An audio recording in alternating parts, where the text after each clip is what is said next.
Buenas noches, hermanos. Son ya muy estimados para mí y les agradezco enormemente la atención brindada. Es un ánimo para aquellos que presentamos las clases. En definitiva, aprendemos todos, les puedo asegurar, hermanos.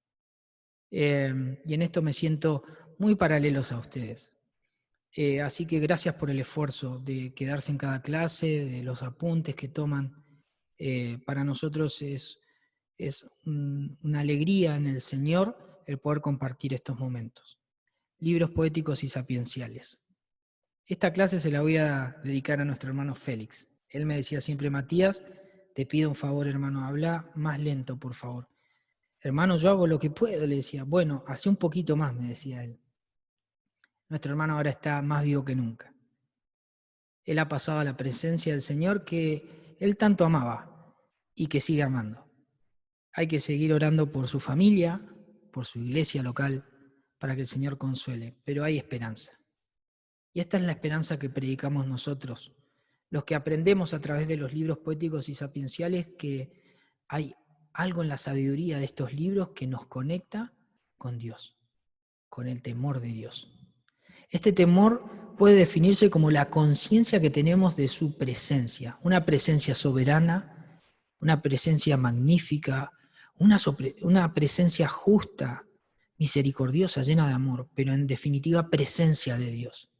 Cuando somos conscientes de su presencia, entonces aparece el segundo eje, que es el eje horizontal. Nuestra vida tiene que tener cambios, todos los días mejorando por su poder en nuestra vida, para llevar la vida que demuestre que nosotros estamos en conciencia de su presencia, pero también que demuestre que anhelamos que otros entiendan esta vida y que puedan creer, no solamente por lo que hablamos, sino por lo que nosotros expresamos en nuestro diario andar, la obediencia hacia el Señor.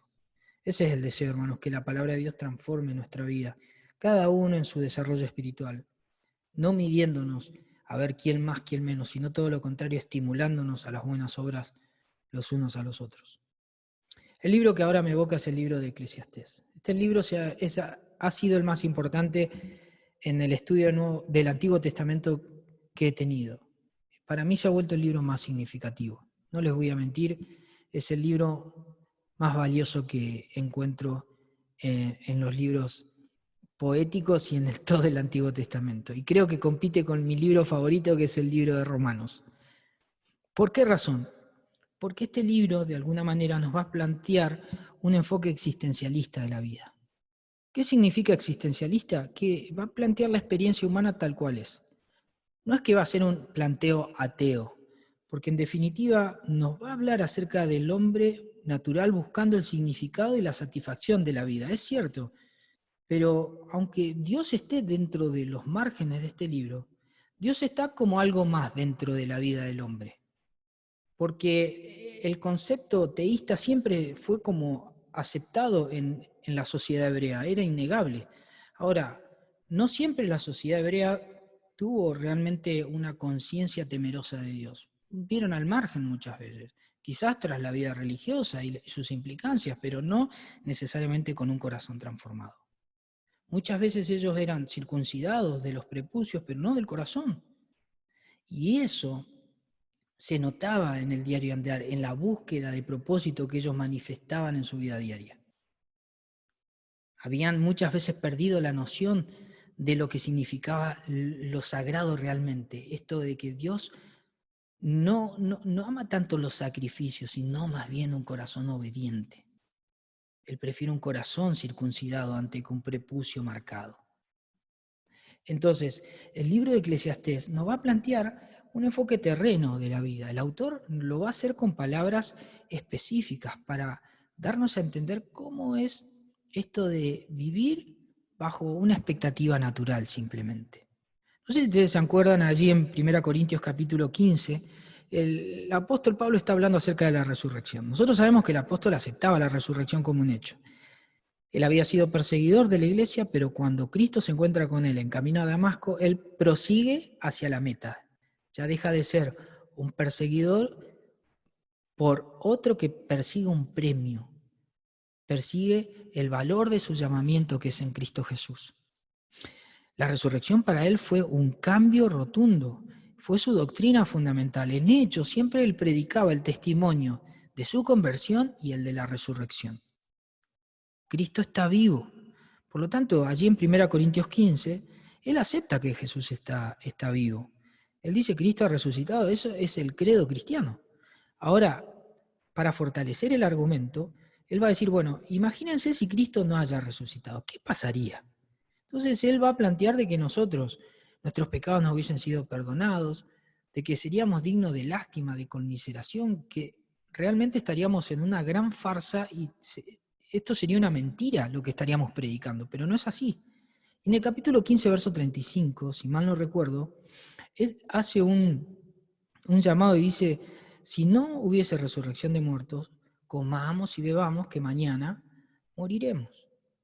Esa es la visión del libro de Eclesiastés. No importa lo trascendente, lo importante es acá, carpe diem. Aprovecha al máximo lo que te toca aquí. En definitiva, ¿qué sabes lo que viene después? Sin embargo, nosotros, a través de la obra de Cristo, de su resurrección, nosotros tenemos esperanza. Nuestros ojos que estaban en ceguera espiritual fueron abiertos. Y no solamente entendemos el fin de todo hombre, sino que también entendemos la realidad tal como es. El mundo no entiende por qué el derrotero de la humanidad. El cristiano sí la puede entender, porque el cristiano le fue abierto los ojos de su propia naturaleza el día que creyó y entiende quién gobierna el mundo, dónde están los problemas del mundo. Y realmente los únicos que podemos aportar algo en serio somos nosotros por el testimonio, pero también por el mensaje que predicamos, el mensaje de Cristo. Pablo dice, Cristo ha resucitado, por lo tanto, todo lo que dijeron Moisés y los profetas es cierto. Hay esperanza, pero también hay responsabilidad, porque la resurrección no es solo para los que creyeron, sino también para los que no. Y los que no se encontrarán con Dios en el gran trono blanco para ser, con justo juicio, enviados al lugar que ellos, en su condición, eligieron. Así que el libro de Eclesiastés será un libro que nos permita a nosotros entender un poco la realidad tal como la ve una persona natural. De alguna manera el autor del libro nos va a decir, bueno, a ustedes que son cristianos, les voy a poner los ojos de su antigua vida o los anteojos y ustedes van a ver las cosas como realmente son, así con los ojos natural de un hombre simple y mortal. ¿Por qué su nombre Eclesiastés? Porque el libro evoca a un miembro de la congregación que llama la atención por su sabiduría. En el original ese nombre es el predicador, el Coelet. El Coelet es alguien que por su sabiduría puede captar la atención de los oyentes. No es simplemente un predicador, sino que es un predicador entrenado. En el 12:10 dice, procuró el predicador hallar palabras agradables y escribir rectamente palabras de verdad.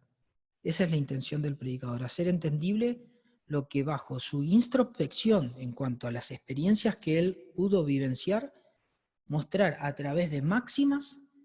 ¿Qué digo con máximas? Es decir, cosas que son innegables, principios que él va a decir no se contradicen. Ustedes van a ver que lo que el autor de Eclesiastés dice, lo dice como si tuviera razón y nadie lo pueda contradecir.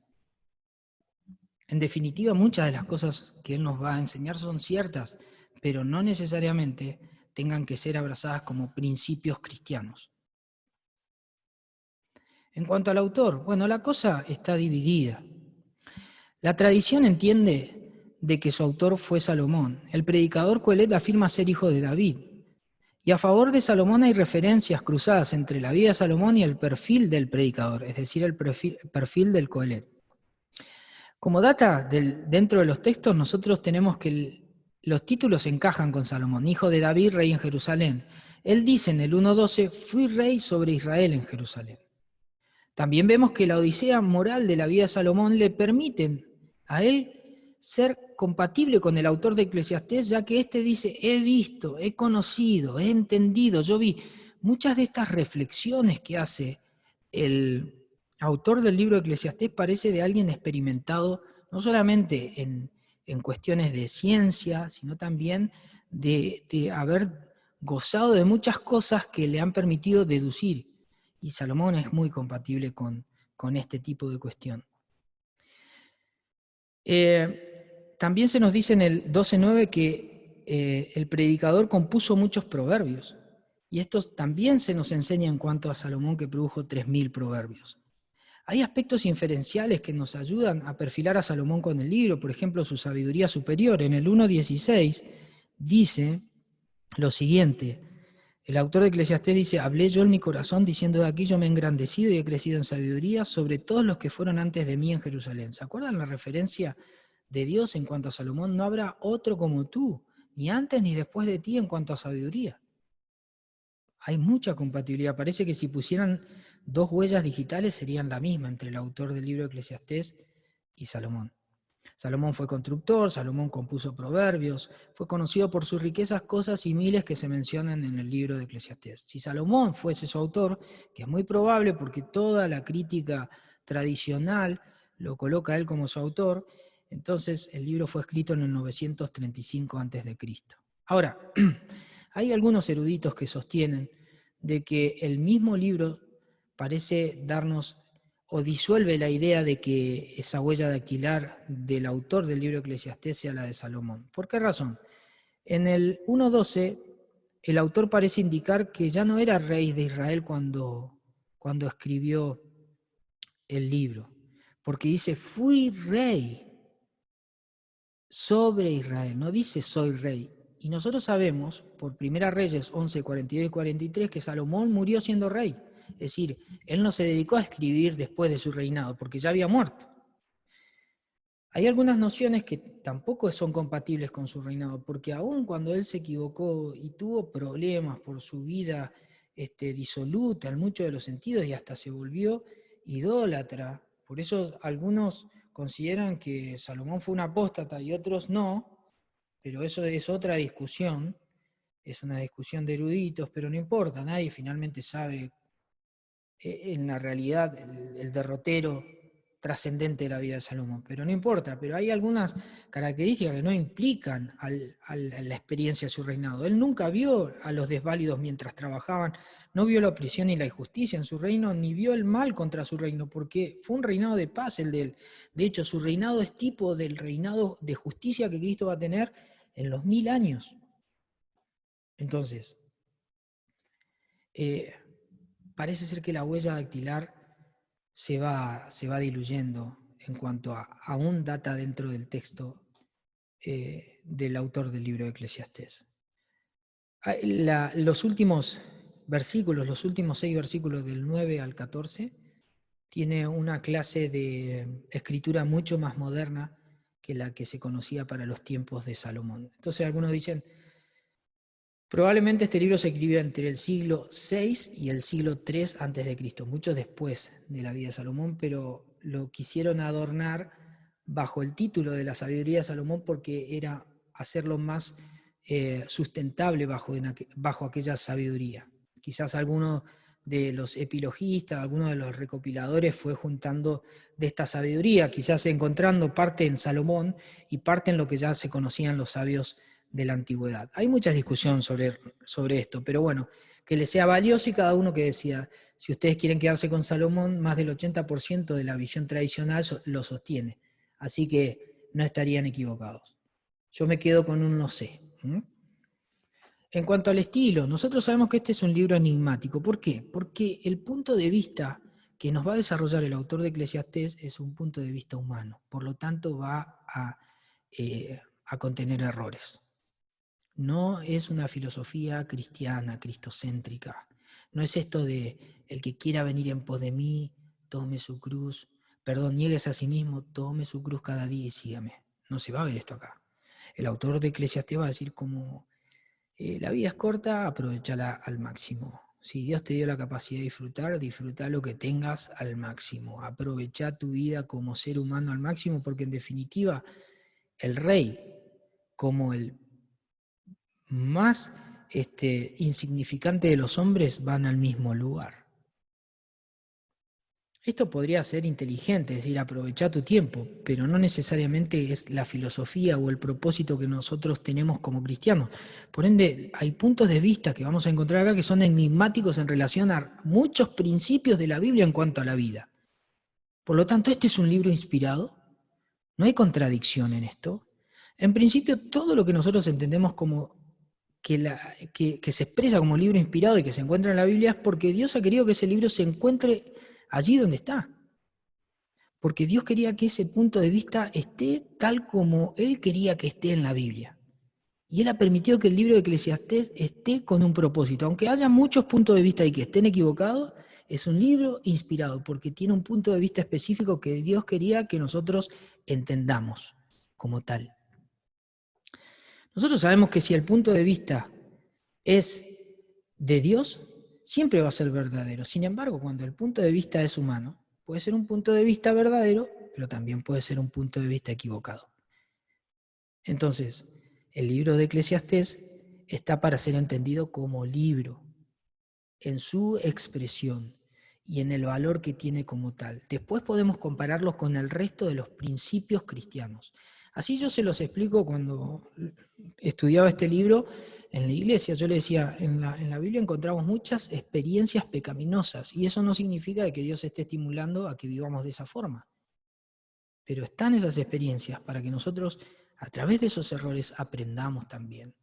No para creernos mejores que aquellos hombres que nos dejaron su vida en relación de testimonio, aún en sus errores, para que nosotros los evitemos.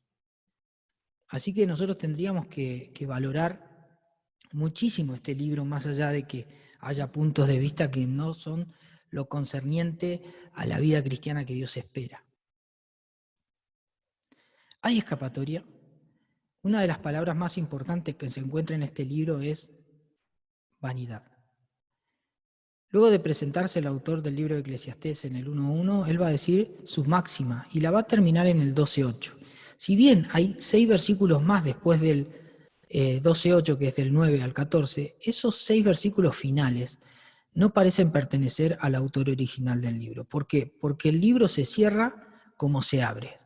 Vanidad de vanidades, dijo el predicador, vanidad de vanidades, todo es vanidad. ¿Y cómo terminaría el libro? Vanidad de vanidades, dijo el predicador, todo es vanidad. Así encierra el libro en lo que nosotros entendemos como la vida debajo del sol. Ahora, ¿por qué se agregaron los otros 6 versículos? Porque resulta que hay una discusión interna que da a entender que los últimos 6 versículos son un matiz más hebraico, más judío de la comprensión teológica. Porque si no, este libro era un libro demasiado alejado de las premisas de lo que se enseñaba en la teología hebrea. Dios estaba ahí como alguien que está, pero ni siquiera le da un toque, un condimento a la vida del hombre. Porque en definitiva, aunque Dios es nombrado en este libro, empieza con que nada tiene sentido y termina con que nada tiene sentido. Así que en los últimos 6 versículos parece ser que un epilogista sabio agregó una dosis que le da al libro un detalle tremendo. Por eso quizás este libro pertenezca medianamente a Salomón y medianamente a recopiladores que pertenecían a los sabios del pueblo de Israel. Eso, en definitiva, es mi opinión, que acompaña a cierto sector de la erudición, o yo los acompaño a ellos porque yo erudito no soy. En cuanto a los ejes cardinales del libro, ¿por qué lo llamo ejes cardinales? Porque cuando ustedes vayan a leer este libro, que es bueno que lo lean, me gustaría que se acerquen con una versión que no es la Reina Valera, que se acerquen por lo menos con la NTV, con la Nueva Traducción Viviente. Me parece que ellos hacen una mejor labor interpretativa en los términos del libro. Hay algunas fracciones del libro que han sido muy difíciles de ser interpretadas, y he encontrado a veces para una misma fracción de texto 4 interpretaciones, de carácter válido las 4, pero diferentes en direcciones. Entonces, es muy necesario que nosotros entendamos al menos los caracteres que nos dan margen y dirección. Estas son las 4 palabras claves que vas a encontrar en el libro: debajo del sol, vanidad, propósito y sabiduría insuficiente. Todo lo que está debajo del sol, esta es una frase muy repetida. Y no solo se aplica a la experiencia humana, es decir, porque todo lo que está debajo del sol es una referencia a nuestra vivencia, sino que hablará acerca del punto de vista puramente humano acerca de la realidad. Es decir, es la experiencia humana, pero que se transmite a través de un punto de vista humano. ¿sí? Es la realidad vivida y pensada como hombres, excluyendo obviamente la mirada y la revelación divina. Para el predicador la vida es un ciclo repetitivo de la cual nadie puede liberarse. El hombre repite como ente humano o como ser humano todas las cosas que vienen repitiendo los hombres en las diferentes épocas. Nace, crece, se reproduce, y en definitiva muere, deja una herencia, y las instancias que nosotros repetimos como seres humanos. Y esto es innegable, por eso él siempre habla con tono de máximas, porque él dice, lo que te voy a decir es como algo que no es nuevo y que es innegable. En el 1.3 dice, ¿qué provecho tiene el hombre de todo su afán y trabajo debajo del sol? ¿Qué provecho le sacas a tu laburo, hermano? ¿Que te vas a jubilar? Cuando llegaste a la jubilación, todo lo que pudiste ahorrar lo vas a gastar en remedio, sabelo, y yo también lo sé. Entonces, ¿qué provecho le sacamos a todo nuestro esfuerzo debajo del sol? ¿El recuerdo? ¿Eso va a ser nuestra satisfacción? Eso es durísimo lo que estoy planteando, pero es así como te lo plantea el autor de Eclesiastés. En el 1.9 en la NTV dice, la historia no hace más que repetirse, ya todo se hizo antes, no hay nada realmente nuevo debajo del sol.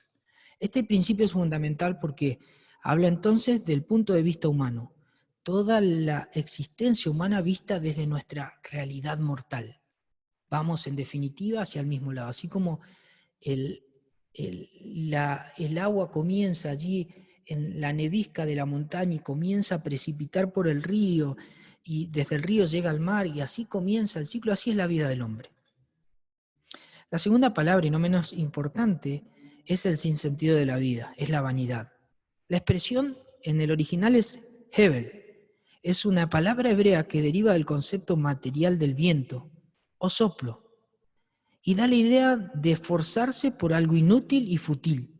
Como luchar contra el viento, ¿te imaginas haciendo esa tarea? Quizás sería gracioso ponerse a ver qué fuerza tiene el viento en Zapala. Yo siempre me río, pero Zapala es el lugar del viento.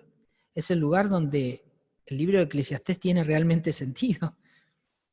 La expresión es llevada al grado superlativo en el verso 1 o 2 porque dice, hay vanidades que son vanidad de vanidades. Todo lo que se encierra en esta experiencia debajo del sol, dice el predicador, es vana. Nada tiene sentido, dice el maestro. Ningún sentido en absoluto. Pese a esto, vamos a desarrollar el tema del propósito. ¿Y cómo lo plantea el propósito? Allí el autor de Eclesiastés lo va a expresar con lo que el término es aflicción de espíritu.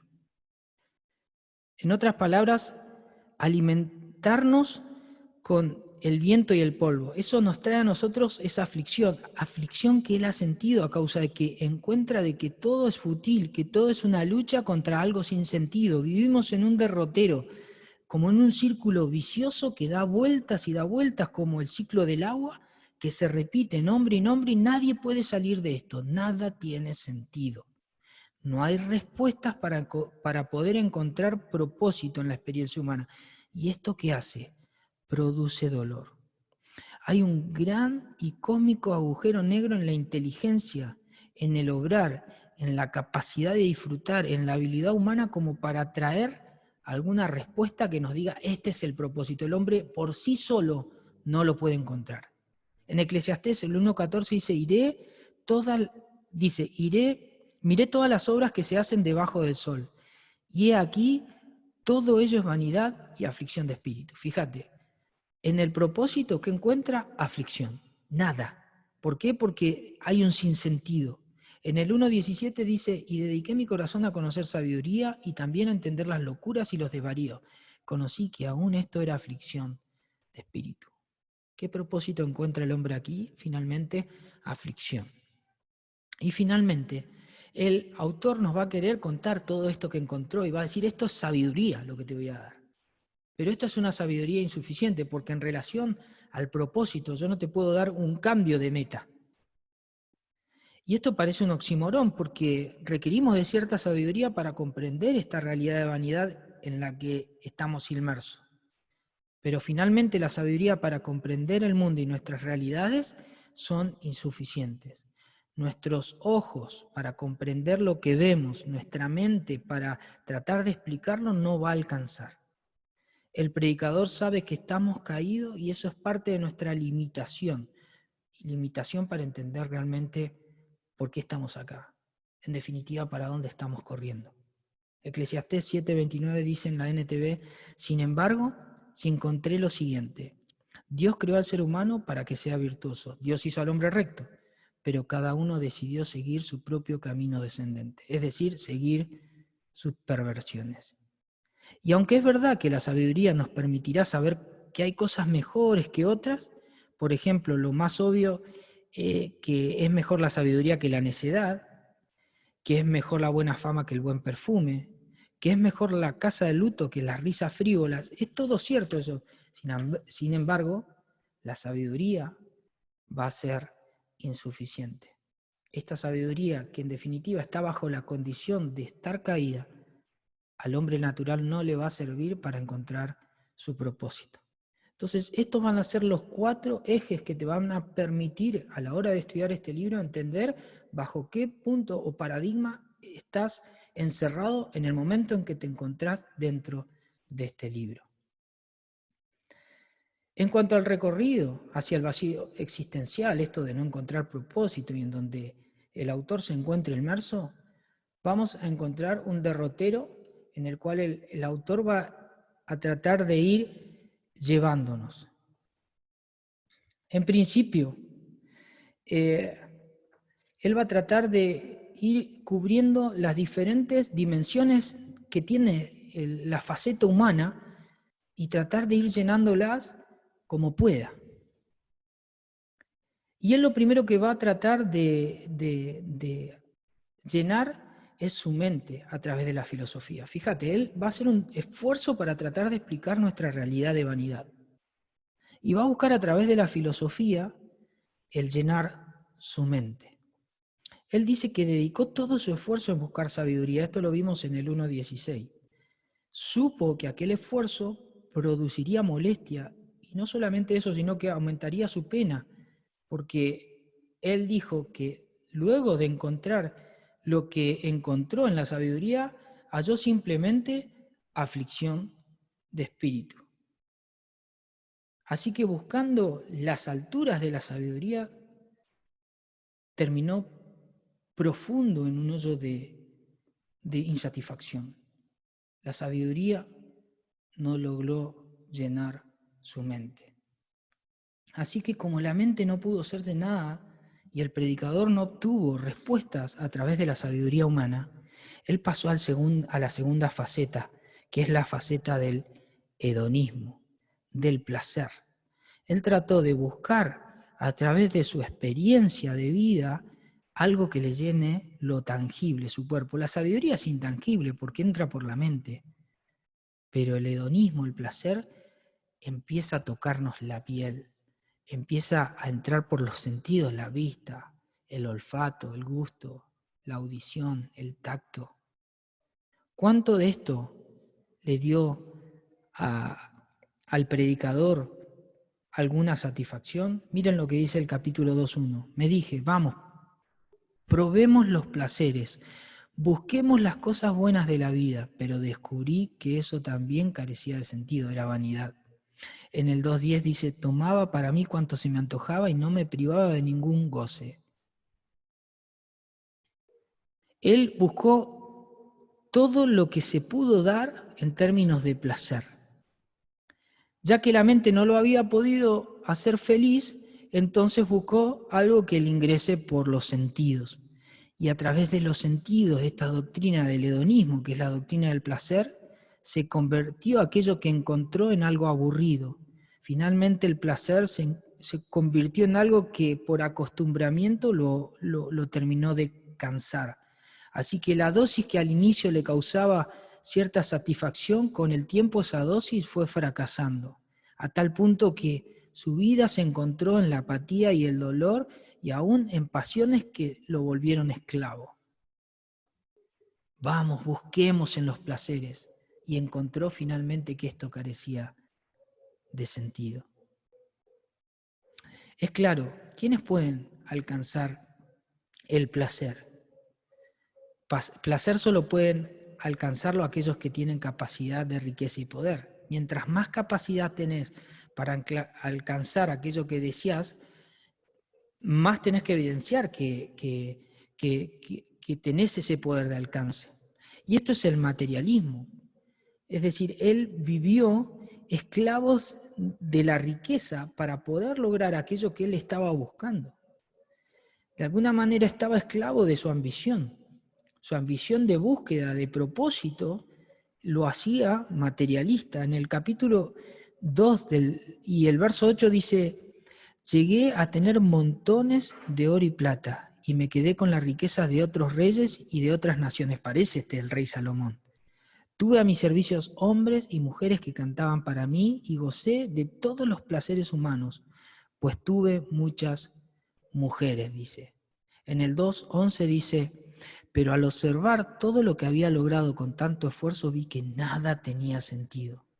Era como perseguir el viento, no había absolutamente nada que valiera la pena en ninguna parte. Obtuvo todo lo necesario para hacer asequible aquello que deseaba. Y sin embargo, en ese poder que pertenecía a su ambición y que lo hacía esclavo de esos placeres, no pudo hallar lo que él estaba buscando, el propósito, a ver si en el placer lo encuentro, y no podía.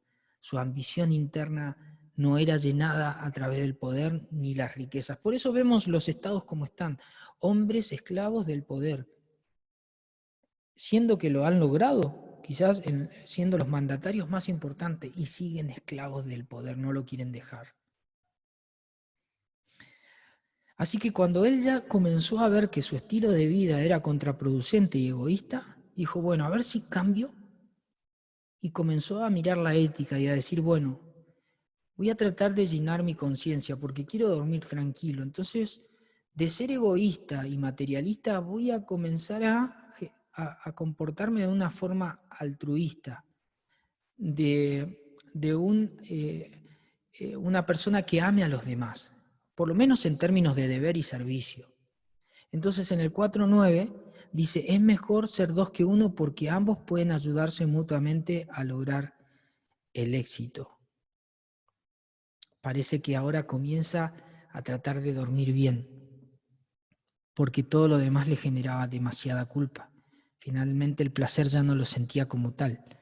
Entonces dijo, bueno, voy a empezar a compartir, porque cuando el egoísmo ha sido un recorrido infructuoso, en la búsqueda de satisfacer todo lo que mencionábamos, mucha gente lo que hace es este salto hacia la ética, y esto lo encontramos en muchas personas, esto es evidente, no solamente en el autor del libro de Eclesiastés, sino en toda la sociedad, que se convierten en personas dadivosas luego de que han probado todo lo que probaron, aunque eso que han probado sea en perjuicio de sus propias vidas. Después quieren cambiar y ser personas que se comportan de forma altruista con el prójimo.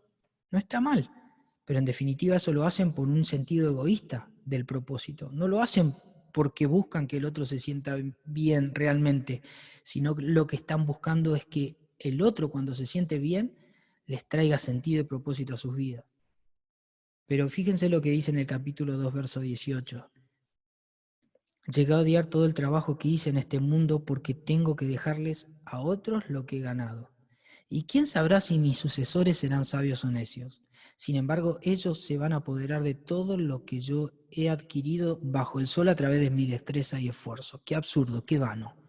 Fíjate, hay un sentido egoísta detrás de la ética que ellos sustentan o que el autor de Eclesiastés está buscando. Él quiso llenar su conciencia, pero en realidad lo que está buscando es llenar su vacío y no encuentra propósito ni aún intentando ser una buena persona, porque hasta ahora Dios no está presente en ese concepto. Finalmente él se va a inclinar hacia la religión, es decir, una forma de vida piadosa para llenar el espíritu, porque ya no sabe qué hacer en esa desesperación. Y él lo que va a tratar de demostrarnos es que con sinceridad él va a enfocarse en una vida donde Dios empieza a tomar ciertas dimensiones en el libro, lo vamos a mencionar, pero nunca el Coelet es sincero en su relación con Dios. Él ha mostrado y nos va a mostrar un Dios que es demasiado pequeño e impersonal. De hecho, está hasta casi descontextualizado de su propia vida, sin embargo está allí. Él trata de tenerlo en su consciente para decir guarda porque viene un juicio después de todo esto. Pero en todo lo que vemos hacia atrás de la vida del Coelet, no encontramos que él haya estado viviendo realmente en conciencia de la existencia de Dios, o en definitiva del deber que esa existencia nos genera. Entonces vamos a recorrer en todo el libro diferentes estados de insatisfacción, la vanidad de los placeres, de la industria, o sea, del trabajo, de la sabiduría humana, de toda la vida, de dejar una herencia, la vanidad de la existencia terrena, la vanidad de la adquisición de las riquezas a los familiares, aún de la popularidad política, de los sueños y las muchas palabras, del amor en la abundancia, la vanidad de la riqueza sin el don de Dios para disfrutarla.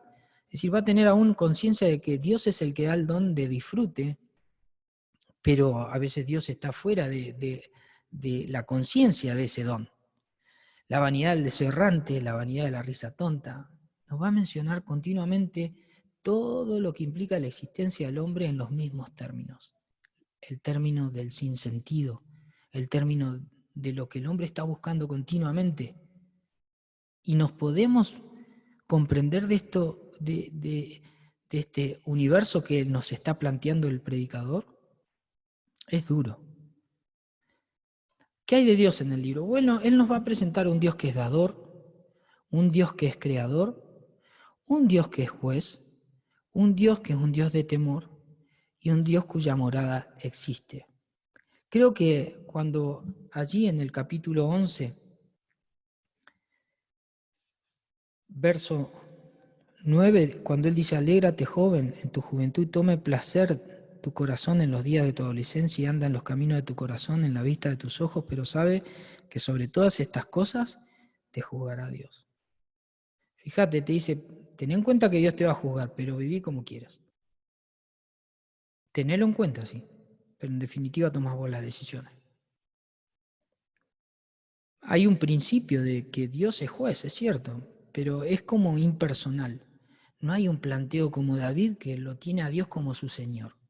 El Dios del Coelet está muy lejos de ser ese Dios personal que se inmiscuye en los pensamientos y que finalmente reordena las ideas del predicador hacia un ensayo de una teología, por lo menos basada en la de los antiguos hebreos. Para nada. Él está mostrando simplemente una perspectiva existencial, donde el hombre lo único que encuentra en su derrotero, como vimos en la fracción anterior, es el vacío existencial. Filosofía, placeres, poder, ética, religión, nada de eso lo ha llenado. ¿Por qué? Porque el Dios que conoce el autor del libro de Eclesiastés es un Dios que realmente teológicamente es consistente, pero relacionalmente, en su experiencia, no lo es tanto. Ahora, ¿hay cosas dignas de mencionar? Sí. Cada cosa tiene su oportunidad y se debe vivir eligiendo cada momento adecuadamente. Cada cosa en la vida tiene su justo lugar, cada cosa tiene un tiempo para hacerse realidad. Ese es el coro que cantamos. El trabajo es uno de los dones que Dios ha concedido al hombre. Lejos de ser una maldición, es una bendición. La amistad y el compañerismo son preciosas para la vida del hombre. El matrimonio es un regalo de Dios y el hombre puede llegar a ser feliz en relación al matrimonio cuando Dios es quien preside. La casa de Dios debemos ir para adorarle y no para hacer promesas que no cumplamos. Debemos considerar la vida y no olvidar que después de todo Dios nos jugará. ¿Cuántas cosas son válidas dentro del pensamiento cuando nosotros lo apropiamos como cristianos? Pero recuerden que todos estos pensamientos están siempre bajo un mismo contexto. Recuerden que el libro empieza con vanidad de vanidades, dijo el predicador, todo es vanidad y finaliza de esa forma.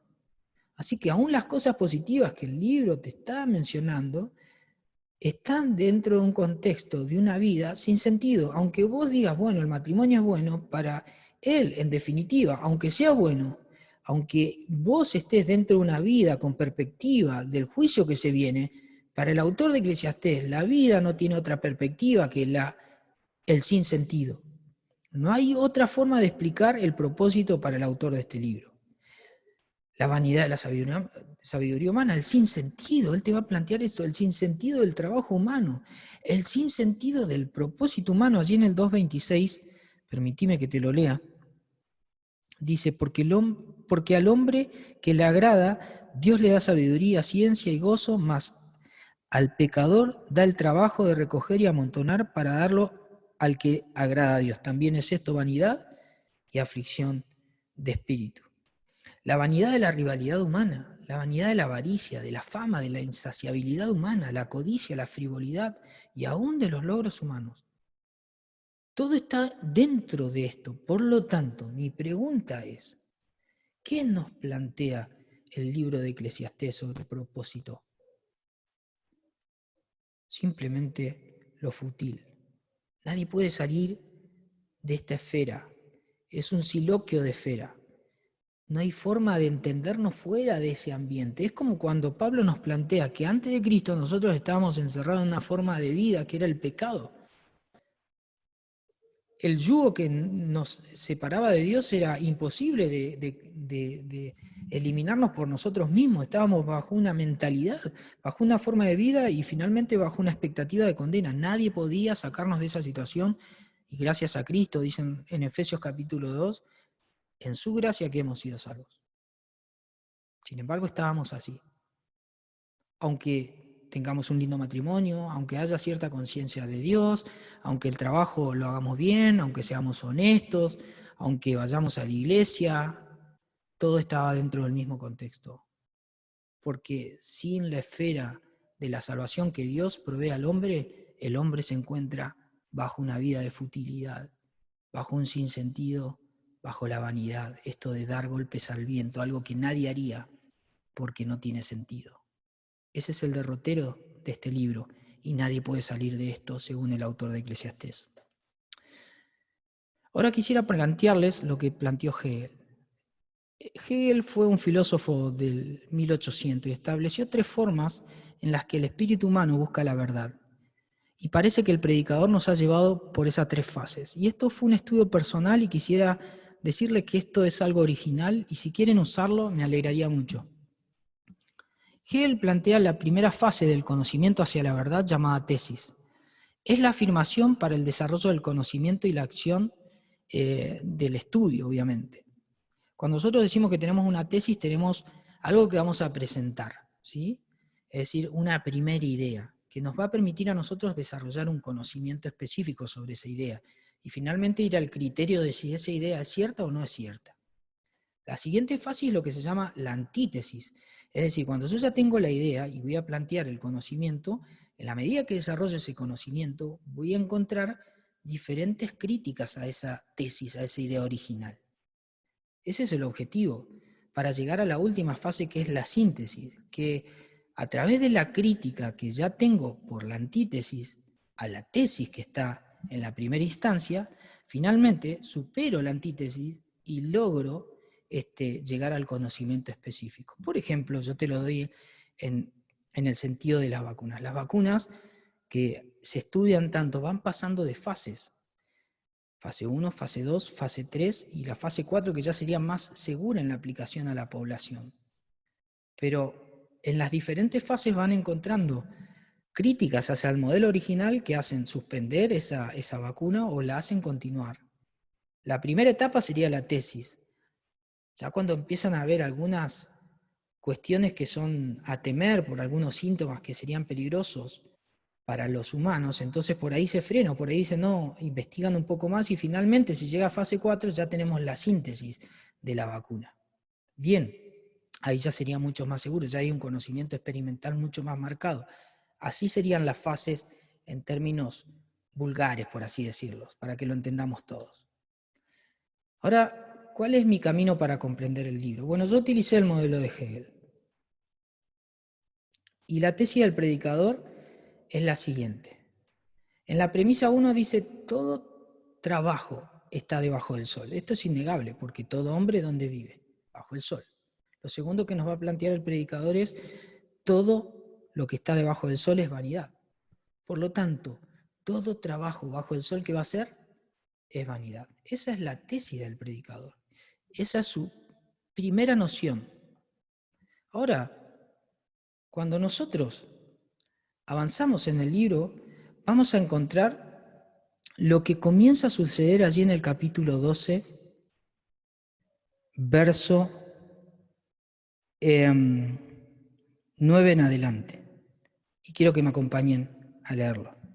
Dice, y cuanto más sabio fue el predicador, tanto más enseñó sabiduría al pueblo, hizo escuchar, hizo escudriñar y compuso muchos proverbios.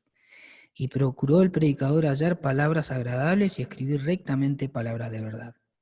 Las palabras de los sabios son como aguijones, y como clavos hincados son las de los maestros de las congregaciones dadas por un pastor. Aquí ya el predicador no es simplemente alguien que enseña desde un punto de vista tan carpe diem como lo que decíamos, sino que ya comienza a comportarse como un pastor. Por eso aquí el epilogista parece ser otra persona que le empieza a dar un matiz más de teología hebrea a este libro. Y en el 12:12 dice, ahora, hijo mío, a más de esto sea amonestado. No hay fin de hacer muchos libros y el mucho estudio es fatiga de la carne. Y dice, el fin de todo discurso es este, teme a Dios y guarda sus mandamientos. Aquí encontramos la antítesis. Es decir, la tesis del predicador es que todo lo que sucede bajo el sol, aun cuando sea bueno, aun cuando tengamos en cuenta de que viene un juicio de parte de Dios, él va a decir todo es vanidad. Todo lo que está debajo del sol es vanidad. Sin embargo, el epilogista nos va a decir una antítesis a esa idea. Es decir, hay una contradicción para un poquito predicador. Hay dos principios que parecen superar tu idea. Esos dos principios son el temer a Dios y guardar sus mandamientos. Eso supera con creces eso de que la vida debajo del sol es vanidad. Porque cuando uno teme a Dios y guarda sus mandamientos, entonces la vida del hombre debajo del sol puede tornarse a una vida con sentido, a una vida con propósito, a una vida con esperanza. Temer a Dios implica conciencia de Él y guardar sus mandamientos es la consecuencia, es lo que hablaba al principio, hermanos, cuando le decía una relación vertical en relación a temer a Dios y una relación horizontal, el obedecer a Dios en la vida diaria. Lo que los libros sapienciales quieren hacer. Así que el epilogista le dice, pará, hay una contradicción que es mejor que tu tesis, predicador. Por lo tanto, luego de plantearle esto, entonces la síntesis del epilogista va a ser el temer a Dios y guardar sus mandamientos es el qué, es el todo, es lo que da significado al hombre. ¿Se dan cuenta entonces? La tesis del predicador fue que finalmente todo es fútil, el hombre vive encerrado en un siloquio de esfera donde él no puede sino simplemente dar golpes al viento y aunque quiera ser bueno, en definitiva hay un hoyo negro del cual él no puede salir, es todo fútil, es todo vano. Y claro, pero eso es así para el hombre que vive sin tener en cuenta la antítesis, el temer a Dios y guardar sus mandamientos. Cuando un hombre vive bajo el temor de Dios y guardando sus mandamientos, el hombre comprende el significado que Dios le ha dado a su vida. Y aunque sea carente, aunque no tenga dinero, aunque haya sido privado de placeres, aunque haya tenido sufrimientos como los que tuvo Job, realmente su vida va a tener significado. ¿Por qué? Porque algún día su vida va a tener resultados en el estado que hablábamos al principio, del cual Pablo hizo referencia. No es comamos y bebamos porque mañana moriremos, estimado predicador o Colet. Nosotros sabemos que hay esperanza. Cristo ha resucitado. Por lo tanto, todo lo que viene de Cristo es lo que nos ha dado significado y esperanza. Entonces, de esta manera considero que es mucho más fácil entender, en definitiva, lo que el libro trata de decirnos. Es cierto, el planteo original del predicador es que realmente la cosa para el hombre en cuanto a propósito no va bien. Pero cuando Dios se introduce en la historia del hombre y le da sus principios, el hombre entonces ahí puede entender que hay propósito de Dios en su vida, aún en esta experiencia terrenal, sea cual le toque. Así que bueno, hermanos, esto ha sido más o menos el pantallazo de la clase y quisiera terminar con algo acerca de Cristo en los libros. En el libro de los Salmos hemos encontrado muchos aspectos en cuanto a lo mesiánico, a lo profético y a lo escatológico. Y es muy bueno porque el libro de los Salmos nos ha conectado con Cristo. Hay referencias en el libro de los Hebreos que hacen alusión al Señor mismo. Y podemos encontrar a Jesucristo allí en el Salmo 22, en el momento de la crucifixión, a Jesucristo como el buen pastor, nuestro buen pastor. En el libro de Job encontramos al Redentor. Sé que mi Redentor vive y Él se levantará del polvo y mi carne tiene la misma esperanza, dice Job.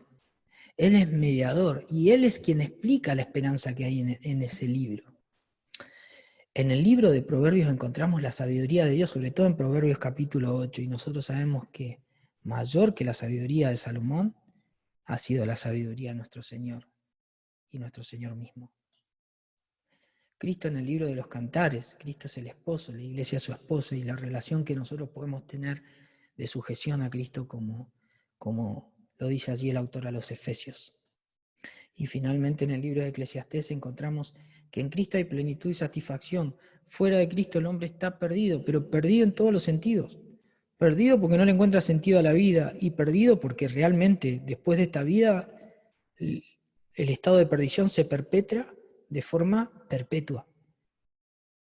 No podríamos decir eterna porque la propiedad de la eternidad solamente se encuentra en Dios, pero sí sin final. El hombre pasando así como está su vida en el más allá, le espera la perdición si no es por la salvación que Cristo le ofrece y que Él la crea. Así que esa es la meta que tenemos, porque nosotros sabemos la realidad del hombre que está bajo la futilidad, eso es innegable. Tiene razón el predicador, tiene razón allí el autor del libro de Eclesiastés, pero ¿qué vamos a hacer nosotros? Por lo tanto, que estos libros nos ayuden a acercarnos a Cristo, estimados hermanos. Oramos. Padre que estás en los cielos, gracias por ayudarnos a abrazar estas hermosas palabras encontradas en los libros sapienciales, Señor. Libros que nos has dejado para comprender más acerca de tu sabiduría y acerca del norte que tu sabiduría nos da, Señor, para vivir en esta vida. Temer a Dios, un sentido vertical. ¿Cuántas veces nos hemos olvidado de temerte, Señor? Gracias por tu paciencia, Señor, gracias. Pero también el guardar tus mandamientos, que es este sentido de horizontalidad, este deber que tenemos, Señor, que tus mandamientos no son gravosos, dijo el mismo Salvador. Ayúdanos, Señor, porque realmente no queremos ser de tropiezo, no queremos ser negligentes y queremos vivir una vida que te agrade, Señor. Y si aún hay en nosotros, Señor, áreas que tenemos que cambiar, danos poder, Señor, para poder redimirla, Señor, y entregarla, Señor, a ti, Señor, a tu voluntad. Ayúdanos a vivir una vida inclinada, Señor, porque sabemos que es la mejor forma de vivir. Gracias por este grupo. Bendice a cada hermano, Señor. En nombre de Cristo Jesús. Amén. Bendiciones.